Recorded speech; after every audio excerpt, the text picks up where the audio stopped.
Olá, vamos a mais um encontro com Deus. Se você já encontrou com Ele hoje, muito bem. Se não, vamos encontrá-lo e que possamos permanecer encontrando Deus diariamente.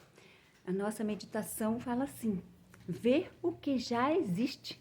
Pensa que às vezes não conseguimos ver aquilo que existe diante de nós, né? E o verso de hoje está em Gênesis 21:19.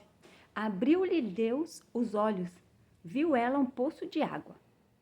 Para um grande número de pessoas, a religião é primariamente uma coleção de crenças que deve ser aceita ou uma série de rituais e fórmulas. A religião real, contudo, é uma forma de ver. Ela não muda os fatos do mundo em que vivemos, mas transforma nossa maneira de ver e interpretar esses fatos. As circunstâncias podem permanecer as mesmas, porém, nossa leitura delas é alterada, permitindo-nos experimentar uma liberdade antes desconhecida e viver em outro nível da existência.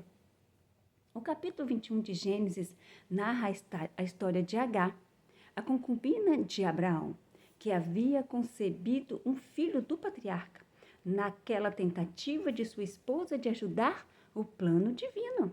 Não devemos fazer aquilo que não era vontade de Deus, né? Não devemos ajudar a Deus, é Ele que nos ajuda. Mas agora, dominada pela inveja e ciúme, Sara resolve se livrar de Agar e de seu filho. Banidos, os dois estão errantes, perdidos no deserto de Bérseba, sem água. A criança está a ponto de morrer de sede. Em desespero, a mãe coloca o menino à sombra de um arbusto e se afasta para não ver o desfecho do drama. Então o texto bíblico acrescenta que Agar levantou a sua voz e chorou. No verso 16, Deus ouve a voz do menino. Quando as escrituras dizem que Deus viu ou ouviu alguém em desespero, isso invariavelmente significa que ele está para agir. Em nossa percepção, qual deveria ser a ação divina?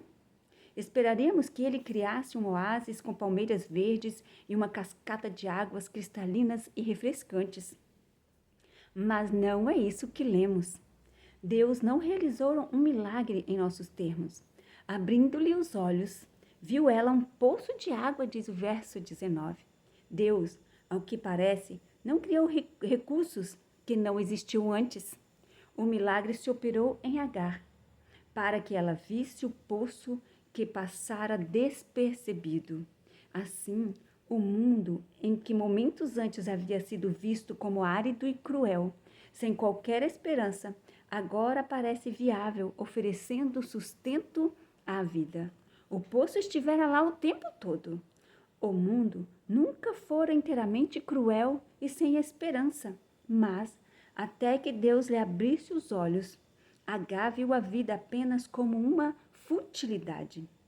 Talvez este seja o seu problema hoje. Pela atitude negativa e desespero, podemos não enxergar os recursos disponíveis. Ore para que Deus lhe abra os olhos. Se não pudermos ver, então até mesmo os milagres, para não falar dos poços ao redor, passarão despercebidos. De nada adiantaria Deus fazer grandes milagres se os nossos olhos estiverem fechados. Abra os olhos para ver os milagres ao seu redor e contemple-os.